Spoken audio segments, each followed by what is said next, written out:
After my wife passed away, her business partner called me. I found something in her office. Come to the office right now. She warned, don't tell your son or your daughter-in-law. Your life could be in danger.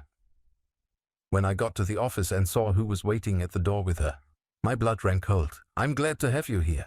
Follow my story until the end and comment the city you're watching from, so I can see how far my story has reached. The funeral home smell still clung to my clothes 3 days later. That mixture of flowers and formaldehyde that somehow makes death feel more real than it should. I was sitting in Lisa's favorite chair, the blue velvet one she'd bought at an estate sale 15 years ago, holding a cup of coffee that had gone cold hours before. The house felt wrong without her. 65 years old, and I'd never lived alone. We'd been married for 42 years, and even during her final illness, she'd filled every corner of this place with her presence. Now the silence was so thick I could barely breathe through it. Leonard had been by earlier, of course. My son always showed up when he needed something, and grief had a way of making his needs feel more urgent. He'd sat across from me with that concerned expression he wore whenever he wanted money, talking about getting Dad settled and making sure everything's in order. You can't just sit here forever, he'd said, glancing around the living room like he was appraising it. This house is too big for one person. Maybe it's time to think about downsizing. I'd nodded and made the right sounds, but something in his tone bothered me. Leonard had never cared about my comfort before. When Lisa was sick, he'd visited maybe twice a month, always with his wife, Sarah, in tow. Always with some excuse about why they couldn't stay long. The phone rang at exactly 4:30 in the afternoon, jolting me from my thoughts.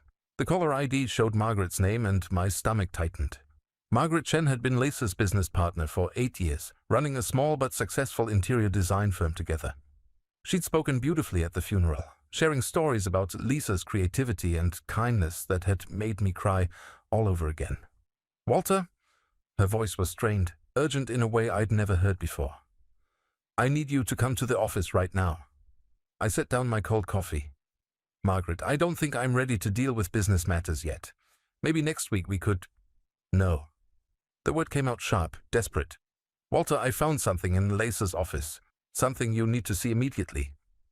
My chest tightened. What kind of something? There was a pause and I could hear her breathing heavily on the other end of the line. When she spoke again, her voice was barely above a whisper. Don't tell your son. Don't tell anyone you're coming here. Just come now. Margaret, you're scaring me. Good, she said, and the line went dead. I sat there for a moment, staring at the phone in my hand. Lisa had always trusted Margaret completely. In 8 years of partnership, I'd never known them to have a serious disagreement. Margaret was careful, methodical, not the type of person to create drama or panic without good reason. I grabbed my keys and headed for the car, my mind racing through possibilities. Maybe Lisa had left some kind of final instructions about the business. Maybe there were debts I didn't know about, or legal issues that needed immediate attention. The drive to their office normally took 20 minutes, but I made it in 15, my hands gripping the steering wheel so tightly my knuckles had turned white. The interior design showroom occupied the ground floor of a converted Victorian house downtown. Lisa had fallen in love with the space the moment she saw it, drawn to the high ceilings and original hardwood floors.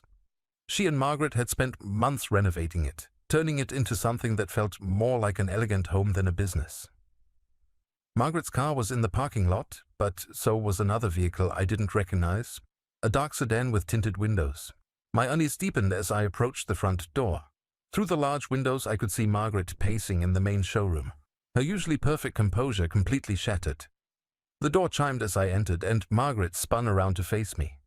Her eyes were red-rimmed, her normally immaculate black hair pulled back in a messy ponytail. She looked like she hadn't slept in days. Walter, thank God. She rushed toward me, her hands shaking.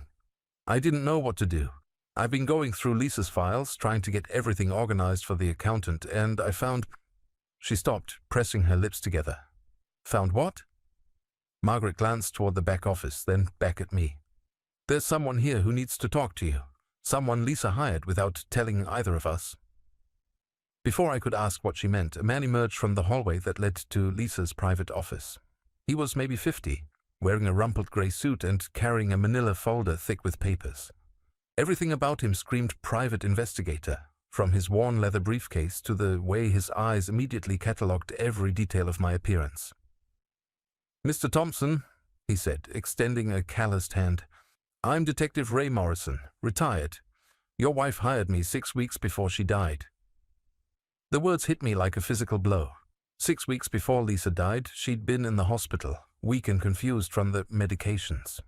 The idea that she'd been lucid enough to hire a private investigator seemed impossible. "I don't understand," I said, my voice coming out rougher than I intended. "Lisa never mentioned hiring anyone." Morrison's expression was grim. "She was very specific about that. Said she needed to keep this investigation completely confidential until after her death. She was afraid of what might happen if certain people found out she was looking into things." Margaret wrapped her arms around herself, looking smaller than I'd ever seen her. "Walter, she was investigating Leonard." The room seemed to tilt sideways. "What?" Morrison opened his folder and pulled out a photograph. It showed Leonard coming out of a casino, but that wasn't what made my blood run cold. It was the expression on his face, wild, desperate, the look of a man who'd lost everything and was about to lose more. "Your wife suspected your son was stealing from the business," Morrison said quietly. "She hired me to confirm it." I sank into one of the display chairs, my legs suddenly unable to support me. "That's impossible. Leonard has his own income. He and Sarah are doing well." Margaret and Morrison exchanged a look that made my stomach churn. "Mr. Thompson," Morrison said, sitting down across from me, "your son has been systematically embezzling money from your wife's business for over 2 years. Small amounts at first, but it escalated quickly once he realized no one was watching." He handed me a stack of bank statements with entries highlighted in yellow. The numbers swam in front of my eyes, but the pattern was clear. Regular withdrawals, always just under the threshold that would trigger automatic alerts, always with Leonard's authorization codes. "Lisa gave him access to the business accounts?" I asked weakly. "She trusted him," Margaret said, her voice breaking. "She wanted to help when he said he was having some temporary cash flow problems. She never imagined—" Morrison pulled out another document. "The total amount stolen over 24 months is approximately $87,000. The number hit me like a punch to the chest. $87,000, Lisa's life savings, the money she'd planned to leave me, the security we'd built over 4 decades of marriage. "But that's not the worst part," Morrison continued, his voice careful and measured. "Mr. Thompson, I need you to understand that your wife didn't just die from her illness." The world stopped. I could hear my heartbeat in my ears, could feel Margaret's hand on my shoulder, but nothing else seemed real. "What are you saying?" Morrison leaned forward, his eyes never leaving mine. "Your wife discovered the theft 3 weeks before she died. She confronted your son about it, threatened to go to the police unless he returned every penny. And 2 days later she was dead." The silence that followed felt like falling into a deep, dark hole. Margaret was crying quietly beside me, but I couldn't move, couldn't breathe, couldn't process what I'd just heard. "You think Leonard—" I couldn't finish the sentence. Morrison nodded grimly. "I think your wife was murdered, Mr. Thompson. And I think your son killed her to keep her quiet about the money." The room spun around me as 24 years of raising Leonard flashed through my mind. Every birthday party, every graduation, every time I'd been proud to call him my son. And now this stranger was telling me that the boy I'd loved and supported had taken everything from us. But deep down, in a place I didn't want to acknowledge, I realized I wasn't entirely surprised. I couldn't sleep that night. Morrison's words echoed in my head like a broken record. "I think your son killed her." Every time I closed my eyes, I saw Leonard's face, but not the way it looked now. I saw him at 8 years old, crying because he'd broken Lisa's favorite vase. I saw him at 16, awkward and nervous before his first date. I saw him at 25, walking down the aisle at his wedding while Lisa dabbed tears from her eyes. How do you reconcile those memories with the possibility that the person you raised, the child you loved unconditionally, might be capable of murder? Morrison had given me his card and told me to call him in the morning. Margaret had offered to drive me home, but I'd insisted on managing alone, though I'd barely made it without running a red light. My hands had been shaking so badly I could hardly grip the steering wheel. Now I sat in Lisa's chair again, watching the sun rise through the kitchen window, holding a cup of coffee I couldn't taste. The house felt different somehow, like every shadow might be hiding another terrible secret. How many other things had Lisa kept from me in those final weeks? How many other signs had I missed? The phone rang at exactly 8 o'clock. Leonard's name appeared on the caller ID, and my heart started pounding before I even answered. "Hey, Dad." His voice was casual, almost cheerful. "I was thinking I'd stop by this morning. Sarah made that banana bread you like, and we thought you might want some company." I stared at the phone, searching his tone for any hint of guilt or deception. But he sounded exactly like he always did, slightly patronizing, like he was doing me a favor by paying attention to me. That's nice, Leonard, but I'm not really feeling up to visitors today." There was a pause. "Dad, you can't just isolate yourself. Mom wouldn't want that. You need to start getting back to normal." Normal. As if there was anything normal about discovering your son might have killed your wife. "Maybe tomorrow," I said, my voice coming out weaker than I intended. "No, Dad, I'm coming over. We need to talk about some practical things anyway. About the house, about Mom's business, about getting your affairs in order." The line went dead before I could protest. I sat there for a moment, panic rising in my chest. Leonard was coming here, to this house, and I had no idea how to look at him without seeing Morrison's photographs, without hearing his accusations. I called Morrison's number with trembling fingers. "Mr. Thompson." His voice was immediately alert. "How are you holding up?" "Leonard's coming over. I don't think I can face him alone, not after what you told me yesterday." There was a pause. "I understand. Would you like me to be there?" "Yes, please, but Leonard can't know you are involved. He can't know that I know anything." "I'll park around the corner and come in through your back door. Just act normal. Let him say what he's going to say. Sometimes the guilty ones reveal more than they realize when they think they're safe."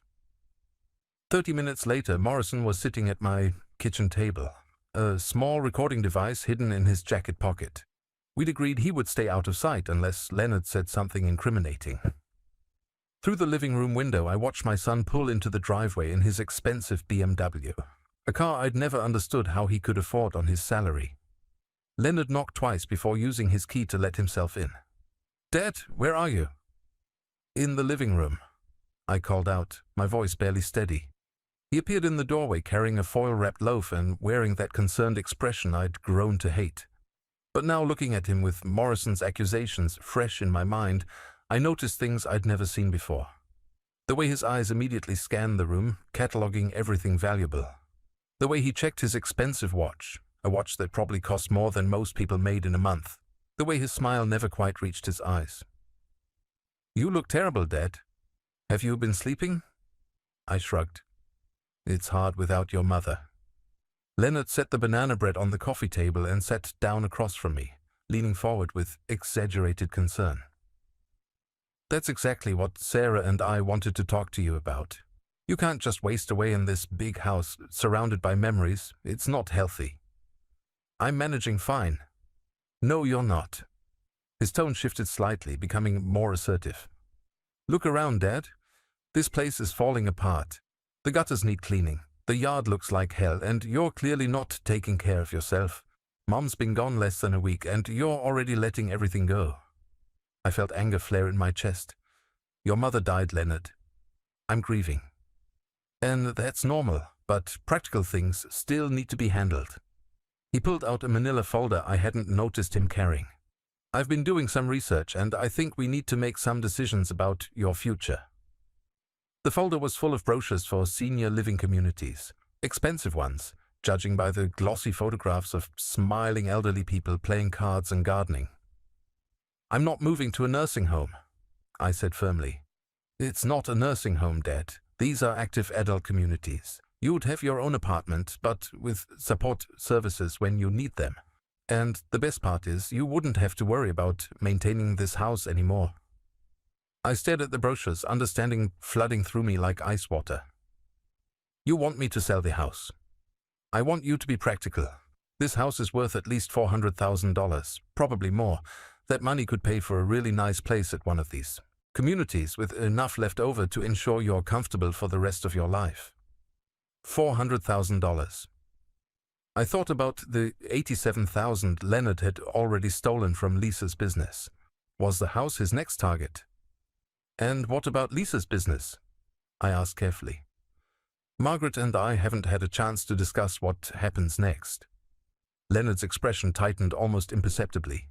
Well, that's another thing we need to address. Mom's business was really more of a hobby than a serious enterprise. Margaret's a nice woman, but she doesn't have the business experience to keep things running. I think the smartest thing would be to liquidate everything and add that money to your retirement fund. Liquidate. Such a clinical word for destroying everything Lisa had built, everything she'd been proud of. Margaret seems to think the business is doing well, I said. Margaret doesn't want to lose her job. Of course she's going to tell you everything's fine. Leonard leaned back, his tone becoming more patronizing. Dad, I know this is all overwhelming. That's why Sarah and I want to help you make these decisions. We've been talking to a financial advisor who specializes in elder care planning. Elder care planning. As if I were some incompetent old man who couldn't manage his own affairs. What if I don't want to sell the house? I asked. Leonard's mask slipped for just a moment, and I saw something cold flash in his eyes. Dad, be reasonable. You're 65 years old, you're living alone for the first time in your life, and you're clearly not coping well. Sarah and I just want what's best for you. And if I refuse? The silence stretched between us, heavy with unspoken threats. Finally, Leonard sighed dramatically. Then we'll have to consider other options. Sarah's been researching guardianship procedures, just in case you become unable to make sound decisions for yourself. The words hit me like a physical blow. Guardianship. They were threatening to have me declared incompetent if I didn't cooperate with their plans. You would do that to me? We would do that for you, Dad. Sometimes families have to make hard choices to protect the people they love. I thought about Lisa lying in her hospital bed, weak and trusting, giving Leonard access to her business accounts. I thought about Morrison's photographs of Leonard at the casino, desperate and wild-eyed. I thought about the $87,000 that was supposed to be my security, my future. I need some time to think about this, I said finally. Leonard stood up, smoothing down his expensive suit jacket. Of course, but don't take too long. The longer you wait, the harder these transitions become. He paused at the door, his tone shifting to something that might have been genuine concern if I didn't know better. We love you, Dad. We just want to take care of you the way you took care of us. After he left, I sat in the silence for a long time before Morrison emerged from the kitchen. His expression was grim. Did you get all that? I asked. He nodded, patting his jacket pocket. Every word. Mr. Thompson, your son just threatened you with guardianship proceedings if you don't sign over your assets. Combined with the embezzlement evidence, it's painting a very clear picture of his motives. But it's still not proof that he killed Lisa. Morrison was quiet for a moment, then pulled out another folder from his briefcase. Actually, about that. I got the preliminary results from Lisa's medical records review this morning. My heart stopped. And? Your wife's medication levels were inconsistent with her prescribed dosages. Someone had been altering them, Mr. Thompson. Someone with access to her hospital room, someone she trusted enough to let them handle her pills. I closed my eyes, feeling the last of my illusions crumble. My son hadn't just stolen our money. He'd killed his own mother to keep her quiet about it. And now he was coming for everything else we'd built together. But this time I wasn't going to let him win. I didn't sleep for 3 days after Morrison showed me the medical records.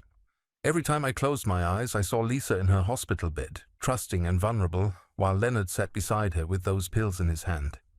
The pills that were supposed to help her, but that he'd turned into weapons. Morrison had been patient with me, calling every morning to check in, but I could hear the urgency in his voice. We needed to move forward. The longer we waited, the more time Leonard had to cover his tracks or disappear entirely. Mr. Thompson, Morrison said during our Thursday morning call, I think it's time to confront him. Not to accuse him directly, but to see how he reacts when he knows we're getting close to the truth. My hands were shaking as I held the phone. I don't know if I can do this, Ray. He's my son. He's also your wife's killer. And if we don't stop him, he's going to take everything you have left and probably find a way to make you disappear too. The words hit me like cold water. Leonard had already threatened me with guardianship proceedings. What would stop him from having me committed to some facility where I'd be helpless and isolated? What would stop him from simply waiting for me to die naturally and inheriting everything anyway? What do you want me to do? Invite him over for dinner. Tell him you've been thinking about his suggestions and you want to discuss the house sale. I'll be listening from the kitchen, recording everything. When the time is right, we'll spring our evidence on him. I scheduled the dinner for Saturday night. Leonard seemed pleased when I called, probably thinking he'd finally broken down my resistance. That's great, Dad. Sarah will be so relieved that you are being reasonable about this. Will Sarah be coming too? Of course. We're in this together, as a family. Family. The word made my stomach turn. Saturday arrived grey and cold, with the kind of October wind that strips the last leaves from the trees. I spent the day cooking Lisa's famous pot roast, the one Leonard had always loved as a child. It felt strange preparing her recipe without her guidance, but I needed everything to seem normal. Morrison arrived at 5 o'clock, carrying a briefcase full of evidence and that same small recording device. We went over the plan one more time. I would let Leonard talk, let him reveal his plans for my future, and then we'd present him with the proof of his crimes. Remember, Morrison said, don't let him leave without hearing everything we have to say. Men like this, when they're cornered, they either break down and confess or they run. Either way, we need to see his reaction. Leonard and Sarah arrived precisely at 6:30, looking like the perfect suburban couple they pretended to be. Sarah carried a bottle of expensive wine and one of her forced smiles. Leonard wore a navy blazer and khakis, the uniform of a man trying to look respectable. "Dad, you look better," Sarah said, kissing my cheek with lips that felt cold against my skin. "I'm so glad you decided to be practical about your situation." We sat down to dinner, and for the first 20 minutes everything seemed normal. Leonard complimented the pot roast, Sarah talked about their latest vacation plans, and I made appropriate responses while my heart hammered against my ribs. Then Leonard cleared his throat and pulled out a folder. "Dad, Sarah and I have been doing more research, and we've found the perfect place for you." He spread out brochures for Sunset Manor, an upscale assisted living facility about 30 miles away. The photographs showed elderly residents smiling as they participated in arts and crafts activities and gardening clubs. "It's really beautiful," Sarah said, her voice bright with artificial enthusiasm. "They have 24-hour medical care, 3 meals a day, and a wonderful social program. You'd make so many new friends." I looked at the brochures, noting the fine print. "It's quite expensive. How would I afford this?" Leonard and Sarah exchanged a quick glance. "Well, that's where the house sale comes in. We've already contacted a realtor, and she thinks we could list it for $450,000. After closing costs and realtor fees, you'd clear about $400,000. "You've already contacted a realtor?" "Just to get an estimate," Leonard said quickly. "Nothing formal, but Dad, time is of the essence here. The real estate market is good right now, but that could change." I set down my fork, my appetite completely gone. "And what about Lisa's business?" Sarah's smile tightened. "Leonard's been talking to Margaret about that. She's willing to buy out your share for $75,000. $75,000. Lisa's business was worth at least 3 times that. But they were counting on my ignorance and grief to accept their lowball offer." "That seems low," I said carefully. Leonard's jaw tensed almost imperceptibly. "Dad, Margaret's being generous. The business has been struggling since Mom got sick. Most of their clients have already moved on to other designers." It was a lie, and we all knew it. Margaret had told me just yesterday that they had a waiting list of new clients. "I think I should talk to Margaret myself before making any decisions," I said. The temperature in the room seemed to drop 10 degrees. Leonard set down his wine glass with a sharp click against the table. "Dad, I don't think that's a good idea. Margaret's obviously going to tell you whatever she thinks you want to hear. She doesn't want to lose her job. Maybe I should get an independent appraisal of the business value." Sarah's laugh was high and artificial. "Oh, Walter, there's really no need for all that. Leonard understands these things much better than we do. He's been managing investments for years." Managing investments. Like he'd been managing Lisa's business accounts when he stole $87,000 from them. I took a deep breath, knowing there was no going back from what I was about to say. Leonard, I need to ask you something directly. Something flickered in his eyes, awareness, maybe fear. Of course, Dad. Why did you need access to your mother's business accounts? The silence that followed was deafening. Leonard's face went completely blank, the mask he'd been wearing for years finally slipping away. Sarah's smile faltered, and she reached for her wine glass with trembling fingers. I don't know what you mean, Leonard said finally, but his voice sounded different, harder. The $87,000 you withdrew over the past 2 years. What did you need that money for? Leonard stood up abruptly, his chair scraping against the floor. I think you are confused, Dad. The grief is making you paranoid. I'm not confused. I have bank statements. Sarah jumped up too, her face pale. Leonard, maybe we should go. Your father is obviously not thinking clearly. But Leonard wasn't moving toward the door.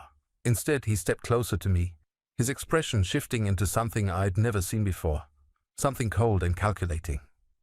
Dad, you need to be very careful about making accusations you can't prove. Actually, I said, my voice steadier than I felt, I can prove it. That's when Morrison stepped out of the kitchen, his badge visible on his belt, the recording device in his hand. Leonard Thompson, I'm Detective Ray Morrison, retired. Your father is telling the truth. We have evidence of your embezzlement from your mother's business. Leonard's face went white, then red, then white again. Sarah let out a small whimper and sank back into her chair. This is entrapment, Leonard said, but his voice was shaking now. You can't record people without their consent. Actually, in this state, I can, Morrison replied calmly. Your father gave me permission to record this conversation, and we have much more than just the financial records. Morrison opened his briefcase and spread out the casino photographs, the altered medical records, the timeline showing Leonard's visits to Lisa's hospital room. We know you killed your mother, Leonard. We know you altered her medications to cause the complications that led to her death. We know you did it to stop her from exposing your theft. Leonard stared at the evidence spread across the dining room table, his breathing becoming rapid and shallow. For a moment I thought he might collapse. Then something in his expression hardened, and when he looked at me, I saw pure hatred. You have no idea what you've done, he said, his voice low and venomous. Mom was going to ruin everything. She was going to destroy our family over money that should have been mine anyway. Sarah gasped, her hand flying to her mouth. Leonard, stop talking. But Leonard was beyond stopping. Years of resentment and entitlement came pouring out. Do you know how much I've sacrificed for this family? How many opportunities I've passed up because you and Mom never had enough money for the things that mattered? I worked so hard to build something for myself, for my wife, and Mom was going to take it all away over some business account. So you killed her, I said, the words feeling surreal as they left my mouth. Leonard's laugh was bitter and broken. I didn't kill her. I just stopped enabling her. Those pills were making her weak and confused anyway. I was doing her a favor. Morrison stepped forward. Leonard Thompson, you're under arrest for the murder of Lisa Thompson and the embezzlement of $87,000 from Thompson Chen Interior Design. As Morrison read him his rights, Leonard looked at me one last time. I hope you're happy, Dad. I hope destroying your only son was worth it. I watched my son being handcuffed in the dining room where we'd shared countless family dinners, and all I could think was that I'd already lost my only son. The boy I'd raised and loved had disappeared somewhere along the way, replaced by this stranger who could kill his own mother for money. Sarah was crying hysterically, begging Leonard to tell her this was all a mistake, that he hadn't really done these things, but I could see in her eyes that she already knew the truth. As the police car pulled away with Leonard in the back seat, I stood alone in my driveway, feeling empty and exhausted. The October wind cut through my jacket, and I realized I was shivering. Morrison put a gentle hand on my shoulder. You did the right thing, Walter. I nodded, though it didn't feel right. It felt like the end of everything I'd believed about my family, about my life, about the man I'd tried to raise my son to become. But as I looked back at the house Lisa and I had built together, I knew she would have been proud of me for finally standing up to the person who had taken everything from us. The house felt like a mausoleum after the police took Leonard away. I sat in Lisa's chair, staring at the dining room where everything had unraveled just hours before. The dinner plates were still on the table. Leonard's wine glass still held the last sip he'd taken before Morrison revealed the truth. Everything looked normal, but nothing would ever be normal again. I just poured myself a whiskey, the first drink I'd had since Lisa's funeral, when the doorbell rang. Through the peephole, I could see Sarah standing on my front porch, her mascara streaked down her cheeks, her perfect blonde hair disheveled. She was alone. I almost didn't answer. I was exhausted, emotionally drained, and I had nothing left to say to her. But something in her posture, the way she was hugging herself against the cold, made me open the door. "Walter, please," she said, her voice barely above a whisper. "I need to talk to you." I stepped aside and let her in, so every instinct told me this was a mistake. Sarah had always been Leonard's ally, his co-conspirator in every scheme to extract money or favors from Lisa and me. Whatever she wanted now, it wouldn't be good. She followed me into the living room and perched on the edge of the couch, her hands twisted together in her lap. Up close, I could see that her expensive makeup was smeared, her designer clothes wrinkled. She looked like a woman whose world had just collapsed. "Walter, I had no idea," she began, her voice trembling. "I swear to you, I had no idea Leonard was stealing money from Lisa's business." I took a sip of my whiskey, studying her face. "But you knew about the gambling." Her shoulders sagged. "Yes, I knew about that. And you knew he was in debt." "Yes. And you knew he was desperate for money." She nodded, tears starting to fall again. "But I never thought he would. I never imagined he could hurt Lisa. She was his mother." I wanted to believe her. Part of me needed to believe that someone in my family wasn't completely corrupted by greed and selfishness.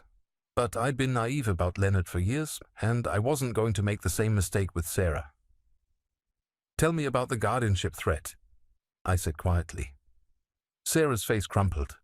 "That was Leonard's idea. He said you weren't thinking clearly, that grief was making you irrational. He said someone needed to protect you from making bad financial decisions. Like refusing to sell my house and give him the money. Walter, you have to understand, we're in terrible trouble." The words came out in a rush, desperate and pleading. "Leonard owes money to some very dangerous people. People who don't just take your house when you can't pay them back." I set down my glass, my blood running cold. "What kind of people?" "Loan sharks, bookies. I don't know all the details, but Leonard borrowed heavily to cover his gambling losses. He kept saying he just needed one. Big win to get even, but it never came." She was sobbing now, her words barely coherent. "They've been calling the house, following us. Last week someone broke into Leonard's car and left a threatening note." The picture was becoming clearer, and it was worse than I'd imagined. Leonard hadn't just been stealing to feed his gambling addiction. He'd been stealing to stay alive. "How much does he owe?" Sarah wiped her nose with the back of her hand. "Over $200,000. $200,000. The number hit me like a physical blow. Even if Leonard had successfully stolen everything from Lisa's business and forced me to sell the house, it wouldn't have been enough to cover his debts." "Sarah, why are you telling me this now?" She looked up at me with red-rimmed eyes. "Because they're not going to stop coming after the money just because Leonard's in jail. They know about you, Walter. They know about this house, about Lisa's business. They think you're hiding assets." A chill ran down my spine. "They think I have Leonard's money? They think Leonard was working with you. They think you knew about everything and helped him hide the stolen money." She leaned forward, her voice urgent. "Walter, you're in danger. We're all in danger." I stood up and walked to the window, pulling back the curtain to scan the street. Everything looked normal. Empty sidewalks, parked cars, the familiar glow of streetlights. But now every shadow seemed threatening, every unfamiliar vehicle suspicious. "What do you want me to do about it, Sarah?" "Help me pay them off. Leonard's bail is set at $50,000. If we can get him out, maybe he can negotiate with these people, work out some kind of payment plan." I turned back to face her, incredulous. "You want me to bail out the man who killed my wife?" "Walter, please try to understand. Leonard made terrible mistakes, but he's not a cold-blooded killer. He was desperate, panicked. The medication thing. Maybe it was an accident. Maybe he just got confused about the dosages." "The medical examiner's report was very clear, Sarah. Someone systematically altered Lisa's medication over a period of weeks. That's not confusion, that's murder. Sarah's face hardened, and for a moment I saw a glimpse of the calculating woman who had helped Leonard plan my financial ruin. Fine, maybe Leonard did something unforgivable. But that doesn't change the fact that these men are going to come after everyone in this family until they get their money.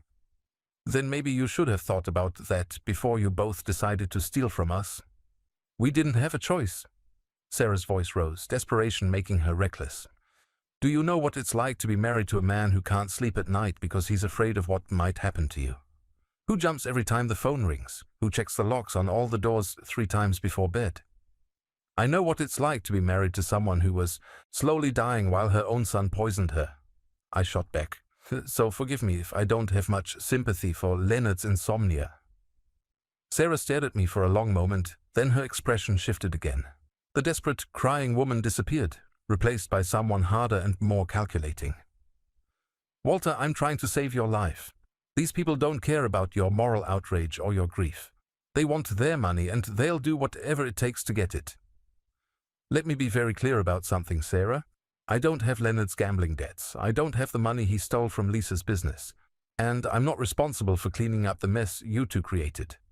She stood up abruptly, her hands clenched into fists. You're making a huge mistake. These men know where you live, Walter. They know your routines, your habits.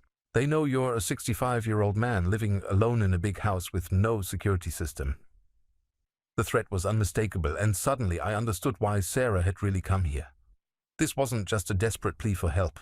It was an attempt to terrorize me into giving them money. Get out of my house, I said quietly. Walter, please, I'm begging you. Just the bail money. Just $50,000 and Leonard can try to work something out with these people. Get out. Sarah's mask finally slipped completely. You selfish old man. You'd rather see your whole family destroyed than help us when we need you most. My family is already destroyed, Sarah. Leonard saw to that when he killed Lisa. She stared at me with pure hatred, then grabbed her purse and headed for the door, but she paused in the doorway, turning back one last time. You know what Lisa used to say about you, Walter. She used to say you were weak, that you'd rather hide from problems than face them. I guess she was right. The door slammed behind her, leaving me alone with the echo of her words. I stood in the hallway for a long time, my heart pounding, before walking to the front window and watching her drive away. Lisa had never said anything like that about me. Sarah was just trying to hurt me, to plant seeds of doubt about my marriage in addition to everything else she'd tried to destroy tonight. But as I locked the door behind her and checked the deadbolt twice, I realized something important. I wasn't the weak man Sarah thought I was. The weak Walter would have given her the money, would have bailed Leonard out of jail, would have spent the rest of his life paying for crimes he didn't commit. But that Walter had died in the hospital room with Lisa. This Walter, the one who had the courage to investigate his own son, who had the strength to confront a killer, who had the wisdom to see through Sarah's manipulation. This Walter wasn't going to be anyone's victim. I poured myself another whiskey and settled into Lisa's chair, but this time I wasn't thinking about the past. I was thinking about the future, about the life I was going to build without the people who had tried to destroy me. Tomorrow I would call Morrison and tell him about Sarah's threats. Tomorrow I would change all the locks and install a security system. Tomorrow I would start the process of truly moving on. But tonight I was just going to sit in my wife's chair and remember what it felt like to choose myself over the people who had never really loved me at all. The security system installation took 3 hours, but it was worth every penny of the $2,000 it cost. After Sarah's visit, I couldn't shake the feeling that someone was watching the house. Every car that drove by slowly made my heart race. Every unfamiliar face in the grocery store made me wonder if they were connected to Leonard's debts. Morrison had taken Sarah's threats seriously. These kinds of criminals don't usually go after family members, he'd told me over the phone, but $200,000 is enough to make some people desperate. Better safe than sorry. He'd also given me an update on Leonard's case. The district attorney was confident they could make the murder charges stick, especially with Leonard's recorded confession from dinner. The embezzlement charges were ironclad. My son was looking at 25 years to life. I should have felt satisfaction or at least some sense of closure. Instead, I just felt empty. Leonard was in jail, Sarah was out of my life, and I was alone in a house that felt too big and too quiet. The security cameras gave me peace of mind, but they couldn't fill the silence where Lisa's laughter used to be. It was Margaret who suggested I come back to the office. "You don't have to work," she'd said during one of our weekly phone calls. "But maybe it would help to be around Lisa's things, to feel connected to the business you both built." So, on a grey Thursday morning in November, I drove to the interior design showroom for the first time since Morrison had revealed Leonard's crimes. Margaret was waiting for me with coffee and one of her gentle smiles. "I've been keeping Lisa's office exactly as she left it," she said, leading me down the familiar hallway. "I thought maybe you'd want to go through her personal things when you were ready." Lisa's office was a reflection of her personality, organized but warm, professional but personal. Her drafting table still held sketches for a project she'd never finished. Her bulletin board was covered with photographs of completed rooms, thank you notes from clients, and a picture of Leonard and Sarah from their wedding day. I stared at that wedding photo for a long time.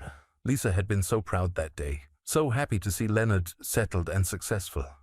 She'd spent hours helping Sarah plan the reception, insisting on paying for the flowers herself because she wanted everything to be perfect for her son. "How did we miss it?" I asked Margaret, who was quietly sorting through files at Lisa's desk. "How did we not see what he really was?" Margaret looked up, her expression sad but understanding. "Because we loved him. Because we wanted to believe the best of him. Because parents aren't supposed to suspect their children of being capable of evil." I picked up a small ceramic paperweight Lisa had bought during our anniversary trip to Italy 10 years earlier. It was painted with tiny flowers, delicate and beautiful. I could still remember her haggling with the vendor in broken Italian, determined to bring home something special. "There's something else you should know," Margaret said quietly. "Something I found in Lisa's files that I haven't told anyone yet." My heart started pounding. "What is it?" Margaret pulled out a thick manila envelope from the bottom drawer of Lisa's desk. "Letters. Lisa wrote them but never sent them.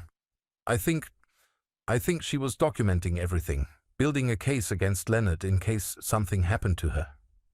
I opened the envelope with trembling hands. Inside were dozens of handwritten pages in Lisa's familiar script. Letters addressed to me, to the police, to Margaret. A complete record of Leonard's manipulation and theft, dating back over 2 years. The first letter was dated 6 months before Lisa died. "My dearest Walter, if you're reading this, then something has happened to me, and Leonard has probably tried to convince you it was natural. It wasn't. I've discovered that our son has been stealing from the business, and when I confronted him about it, he became angry in a way that frightened me. He told me that I was getting old and confused, that I was making mistakes with the books, but I know what I saw. I know what he did." I had to stop reading for a moment, my vision blurring with tears. Lisa had known. She'd known Leonard was dangerous, and she'd tried to protect me by documenting everything. The second letter was dated just 3 weeks before she died. "Walter, I showed Leonard the bank statements today. I told him I knew he'd been stealing and that he needed to return the money immediately or I would go to the police. He laughed at me. He actually laughed and said that nobody would believe a sick old woman over her successful son. He said that by the time I could prove anything, I'd be too dead or too crazy to matter. I'm scared, Walter. I'm scared of what our son has become." Margaret was crying softly as I read, her hands pressed to her mouth. There are more. She documented every conversation, every threat, every time he visited her in the hospital. I flipped through page after page of Lisa's careful handwriting. She'd recorded how Leonard had insisted on managing her medications, how he'd dismissed her concerns about feeling worse instead of better, how he'd slowly isolated her from friends and family by claiming she was too sick for visitors. The final letter was dated just 2 days before she died. "Walter, if you're reading this, then Leonard has killed me. I know how that sounds, but I'm not delirious from the medication. I'm dying because Leonard has been altering my pills. He thinks I don't notice, but I've been pretending to take them and hiding them instead. When I tested them myself using Margaret's brother's chemistry set, I found compounds that weren't supposed to be there. Our son is poisoning me, Walter. Our son is a murderer. Don't let him get away with it. Don't let him hurt you too. I love you with all my heart. Take care of yourself and remember that I'm finally free from pain." Lisa. I set the letter down with shaking hands. Lisa had known she was dying. She'd known Leonard was killing her, and she'd spent her final days documenting the truth so that I wouldn't be his next victim. She saved your life, Margaret said quietly. If she hadn't left all this evidence, Leonard might have succeeded in having you declared incompetent. He could have taken everything and then, well, accidents happen to elderly people all the time. I thought about Leonard's threats, his talk of guardianship proceedings, his insistence that I sell the house and move to an assisted living facility where I'd be isolated and vulnerable. Had that been his plan all along? Kill Lisa, steal everything I had, and then arrange for me to have some kind of accident so he could inherit whatever was left?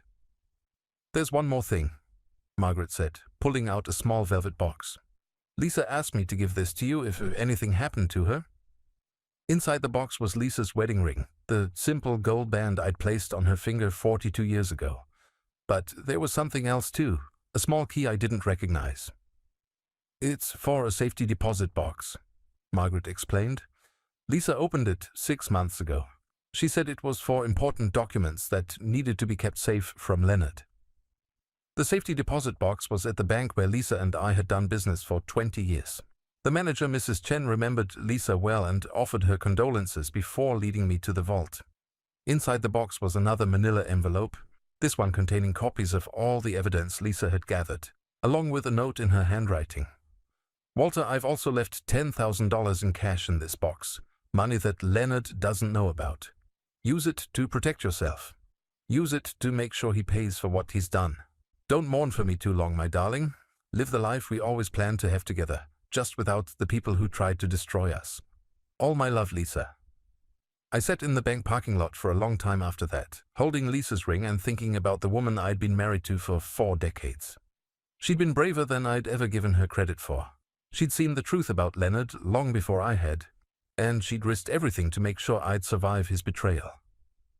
The $10,000 felt like a gift from beyond the grave, not just the money itself, but what it represented. Lisa's final act of love, her last attempt to take care of me even after she was gone. But more than that, it was validation. Proof that I wasn't the weak, confused old man Leonard and Sarah had tried to convince me I was.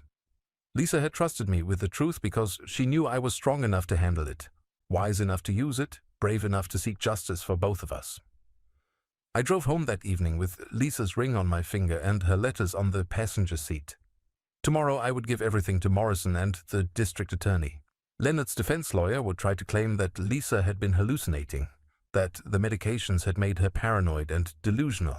But 42 years of marriage had taught me to recognize Lisa's voice, her clarity, her unwavering honesty. These letters were the final nail in Leonard's coffin. And for the first time since this nightmare began, I felt something that surprised me. Peace. Lisa had fought for us until the very end. Now it was my turn to fight for her. The trial lasted 3 weeks. I sat in the front row every single day, watching as prosecutor after prosecutor laid out the evidence against my son. The embezzlement charges were straightforward. Bank records don't lie, and Leonard's gambling debts provided clear motive for the theft. But it was the murder charges that really mattered to me. The medical examiner testified about the altered medications found in Lisa's system. Morrison presented the timeline of Leonard's hospital visits, always coinciding with Lisa's worsening condition. The prosecutor read Lisa's letters aloud, her voice growing stronger with each revelation of Leonard's cruelty. Leonard's defense attorney tried everything. He claimed Lisa had been delusional from her illness, that her letters were the paranoid fantasies of a dying woman. He suggested that Leonard's casino visits were innocent entertainment, that the money transfers were legitimate loans between family members. He even tried to paint me as a vindictive father seeking revenge against a son who had simply tried to help his parents manage their finances. None of it worked. The evidence was too overwhelming, Leonard's recorded confession too damning. When the jury returned after only 4 hours of deliberation, I knew what their verdict would be before the foreman even spoke. Guilty on all charges. Leonard's sentencing hearing was scheduled for 2 weeks later. I debated whether to attend, whether I wanted to hear the judge pronounce the words that would send my son to prison for the rest of his life. In the end, I decided I owed it to Lisa to be there. Leonard looked smaller somehow, sitting at the defendant's table in his orange jumpsuit. The confident, manipulative man who had tried to steal my life had been replaced by someone broken and defeated. When the judge asked if he wanted to make a statement before sentencing, Leonard stood up slowly. "Your Honor, I want to say that I'm sorry for the pain I've caused my family." His voice was barely above a whisper. "I never intended for things to go as far as they did. I made terrible mistakes, and I accept full responsibility for my actions." It wasn't really an apology. It was the same deflection and minimization Leonard had been using his entire life. He was sorry for the pain he'd caused, not for the crimes he'd committed. He'd made mistakes, as if killing his mother had been an accident instead of a calculated decision. But I didn't need his apology anyway. Lisa's letters had given me something more valuable than Leonard's remorse. They'd given me the truth. The judge sentenced Leonard to life in prison without the possibility of parole for the murder charge, plus an additional 15 years for the embezzlement. As the bailiff led him away, Leonard looked back at me one last time.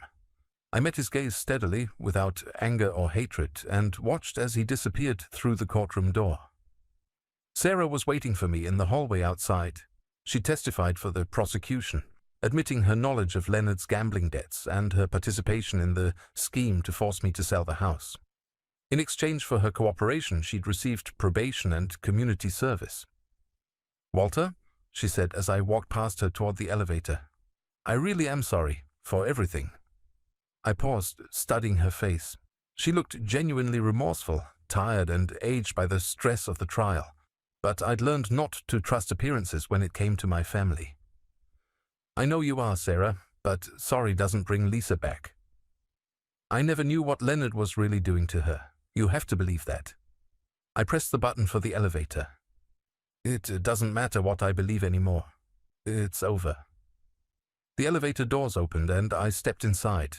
Sarah called my name once more, but I didn't turn around. Some bridges once burned can never be rebuilt. 6 months later, I was sitting in Lisa's chair again, but this time I wasn't alone. Margaret had stopped by after work, bringing Chinese takeout and updates on the business. We'd become partners officially after Leonard's conviction, with me inheriting Lisa's 50% share and Margaret maintaining her half. "The Henderson project is coming along beautifully," Margaret was saying, showing me photographs on her phone. "Mrs. Henderson specifically requested that we use some of Lisa's design elements from the Murphy house. She said she wanted something that would honor Lisa's memory." I smiled, looking at the pictures. Lisa would have loved knowing that her work was inspiring other projects, that her creativity was living on through Margaret's hands. "And I have some other news," Margaret continued, her tone shifting to something more serious. "I got a call from a reporter today. Apparently, Leonard's case is being featured in some kind of true crime documentary. They want to interview you." I set down my lo mein, my appetite suddenly gone. "Absolutely not. That's what I told them. But Walter, they're going to tell the story with or without your input. Might not hurt to make sure they get the facts right." I thought about it for a moment. Leonard's crimes had attracted media attention during the trial, but I'd managed to avoid most of the reporters. The idea of rehashing everything for television felt like opening old wounds. "Lisa wouldn't have wanted that kind of attention," I said finally. "She was a private person. She'd hate the idea of strangers picking apart our family's tragedy for entertainment." Margaret nodded. "I thought you'd say that. I'll tell them you're not interested." We finished dinner and Margaret helped me clean up, the companionable silence between us feeling more natural than any conversation I'd had with Leonard or Sarah in years. As she was getting ready to leave, Margaret paused at the front door. "Walter, I hope you know how proud Lisa would be of you. The way you fought for the truth, the way you didn't let Leonard destroy everything she built. She always said you were stronger than you gave yourself credit for." After Margaret left, I walked through the house Lisa and I had shared for so many years. The security system she'd never needed was still active, the cameras still recording everyone who came and went. But the house no longer felt like a fortress under siege. It felt like home again. I stopped in front of the mantelpiece, where I'd placed a new photograph next to our wedding picture. It was one of Lisa in her office, taken just a few months before she got sick. She was holding fabric samples, her face lit up with the joy she always felt when working on a new design. Margaret had found it while cleaning out Lisa's desk, and it captured everything I wanted to remember about my wife. Her creativity, her passion, her strength. On weekends, I volunteered at the local hospice, reading to patients who were facing their own final battles. It had been Lisa's idea, something she'd mentioned wanting to do when she retired. "Everyone deserves to have someone who cares about their story," she'd said. "Everyone deserves to be heard." The work was difficult sometimes, sitting with people who were dying, watching families struggle with grief and fear. But it was also meaningful in a way I'd never experienced before. These patients didn't want my money or my house or my business connections. They just wanted someone to listen, to treat them with dignity during their most vulnerable moments. One afternoon, an elderly woman named Rose grabbed my hand as I finished reading to her from a mystery novel. "You're a good man," she said, her voice barely audible. "Your wife was lucky to have you." "Actually," I said, squeezing her hand gently, "I was the lucky one." Driving home that evening, I realized that Rose was wrong about one thing. I wasn't the same good man Lisa had married 42 years earlier. That man had been naive, trusting, willing to overlook warning signs because he wanted to believe the best of people. That man had let his son slowly poison his wife while he remained obliviously grateful for Leonard's help with her care. The man I'd become was harder, more careful, less willing to extend blind trust. But he was also braver, more honest, more committed to protecting the people and things that truly mattered. He was the man Lisa had seen in me all along, the man she trusted with her final letters and her dying wishes. 2 years after Leonard's conviction, I still lived in the house we'd bought as newlyweds. I still slept on my side of the bed, still set 2 coffee cups on the counter each morning out of habit. But the silence no longer felt oppressive. Sometimes, usually late at night when the house was completely quiet, I could almost hear Lisa's voice reminding me that some kinds of love don't end with death. Leonard wrote to me occasionally from prison, letters that I never opened. Sarah had moved across the country, started over somewhere far from the scene of her failures. I wished them both well in an abstract way, but I no longer felt responsible for their happiness or their redemption. My responsibility now was simpler and more important: to live the life Lisa and I had planned together, to honor her memory by becoming the man she'd always believed I could be, and to make sure that the truth she'd died protecting would never be forgotten. On quiet Sunday mornings, I still sat in her blue velvet chair, drinking coffee that was no longer bitter, reading books she'd recommended, planning projects for the business we'd built together. The house was peaceful now, filled with good memories instead of terrible secrets.